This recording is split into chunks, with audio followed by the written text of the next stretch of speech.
The following is a production of Neural Network Media and is completely AI generated. It is intended for entertainment and educational purposes only. I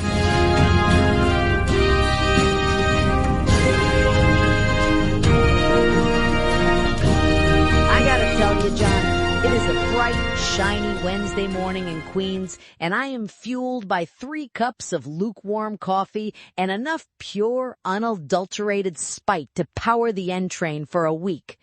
Breath. Just a week? You're slowing down in your old age, Mary. I'm up here in the Catskills, and even the goat, Mitch, leave that alone. Even the goat is looking at the news feed like the world is a giant chew toy that's finally starting to rip at the seams. Honestly, you're not wrong. We've got a solid show today, people. A lot to unpack, but nothing that's going to make you feel like you've been hit by a wrecking ball. Well, maybe just a small one. If you're joining us for the first time because you saw some post on LinkedIn, welcome to the trenches. Breath. Right.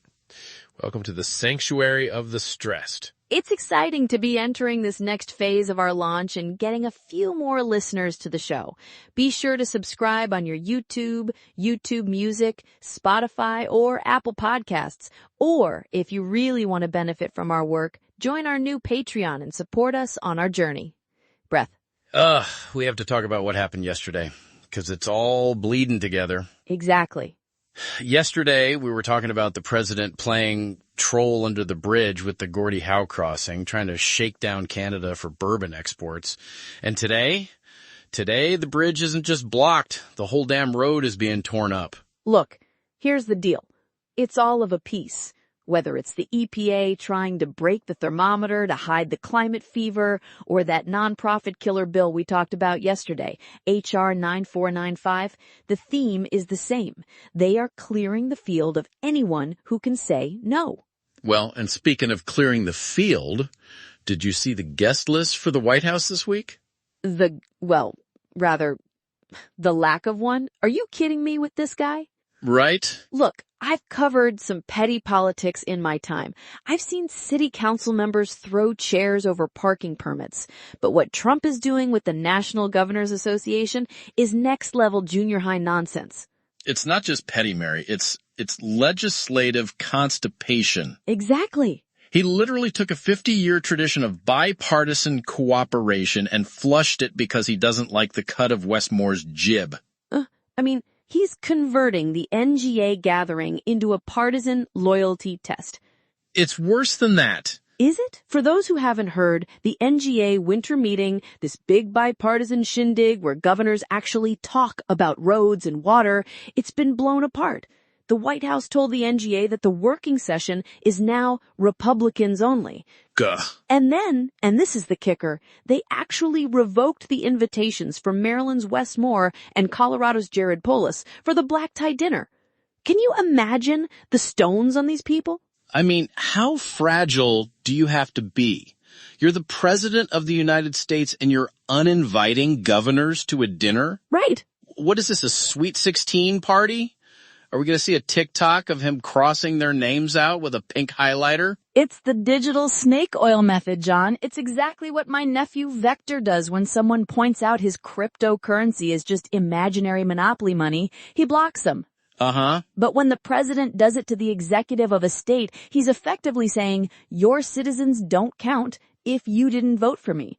It's like a plumber refusing to fix a leak because the homeowner has a long sign he doesn't like.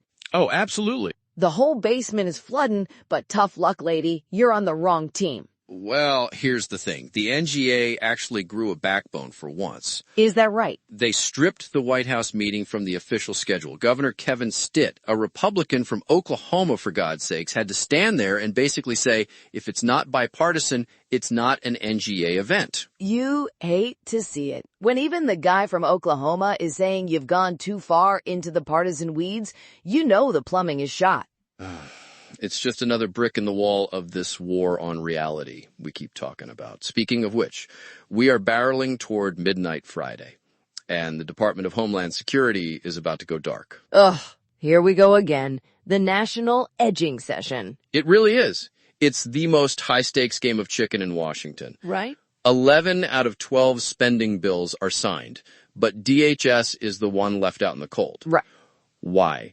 Because progressive Democrats, and I'm actually shocked they haven't folded like a card table yet, are saying they won't give another penny to ICE or CBP after those fatal shootings in Minneapolis. You mean the Operation Metro Surge killings? Exactly. Renee Good and Alex Preddy. People were shot by federal agents in their own neighborhoods, and the Democrats are finally asking for a receipt. They want accountability text. They want reforms. And I gotta tell you, I'm with them. If an agency acts like a rogue army, you don't keep buying them more ammo. Well, here's where I have to push back, Mary. I mean, I get the sentiment. I really do. Okay. But look, the strategy here is basically a suicide mission. If they shut down DHS on Friday night, the MAGA media machine is going to spend all weekend showing grainy footage of a dark border and saying Democrats turned off the lights. Are you kidding me? No, it's the optics, Mary. Look, John, you're worried about the paint job while the engine is exploding. Holding the line on accountability is the only thing left. But it's performative, Mary, because even if the government shuts down on Friday, even if the TSA workers are standing at JFK without a paycheck, and the Coast Guard is out there on credit, the deportation machine keeps running. Wait, what? Yep. Because of that bill from last year, the One Big Beautiful Bill Act. They tucked away $75 billion for ICE and $65 billion for CBP in a separate pot. It's multi-year funding. Oh, yeah. So Trump can shut down the whole department, stop paying the guys who check your bags at the airport, but the guys in the tactical vest making removals, their check's still clear. See, this is exactly what I'm talking about. The plumbing is rigged. They built a bypass around the democratic process. Exactly.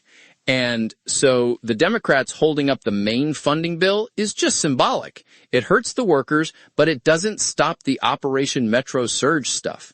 It's legislative constipation that only hurts the bladder, not the blockage. Well, someone has to say no, John, even if it's symbolic. Honestly, I'm tired of the safe play. I just don't want to see them walk into a trap. Speaking of traps, let's talk about the DOJ. Don't get me started on Pam Bondi. I watched some of her testimony today, and I had to look away before I threw something. What's the Bondi Doctrine doing? She's essentially turning the Justice Department into a get-out-of-jail-free card for the inner circle. On Monday, they moved to dismiss Steve Bannon's conviction, with prejudice. Wait, dismiss it? The guy already served his 4 months. Right. He'd been out since 2024. Exactly. He did the time for contempt of Congress, but now Jeanine Pirro, who is apparently the only person Trump trusts to sign these things, is asking the court to just delete it. Wipe the record, like it never happened. Uh-huh. It's the black marker cover-up we saw yesterday with the Epstein files. Protect the powerful, redact the names, and now they're just using the same marker on Bannon's criminal record. Look, I mean, it's a biological imperative for them at this point. They have to protect the host. If you're a friend of the crown, the law is just a suggestion. I'm not gonna lie. It makes my blood boil. And they call it a course correction against weaponization. I call it a mob boss making sure his lieutenants don't have a rap sheet. It's performative masturbation at the highest level of government. While they're unconvicting Bannon, they're having hearings in the House Ways and Means Committee trying to paint every progressive nonprofit in the country as a Chinese sleeper cell. Oh yeah, the Singham thing. Yeah, Neville Roy Singham. He's this billionaire in Shanghai, and because he's donated to some left-wing groups, the GOP is calling it a new Red Scare. Right. Right? They're claiming the protests in Minneapolis after those ICE shootings weren't because people were upset about federal agents killing residents. No, it's because a billionaire in China told them to be upset. Right, because 50,000 people stood in sub-zero degrees in Minnesota because of a check from Shanghai? Right? Look, I've been to those protests. Those people are fueled by hot dish and righteous anger, not foreign propaganda. It's just another muzzle. It's HR 9496 with a commie wrapper on it. It's the Bondi Doctrine applied to the IRS. If we can't arrest you, we'll bankrupt you. If we can't bankrupt you, we'll call you a foreign agent. It's exhausting. Well, take a breath, John, because before we get to the main story, we have to hear from the people who keep this boat afloat. Right. Look, independent media like this doesn't just manifest out of the ether. It takes real human work to build the infrastructure.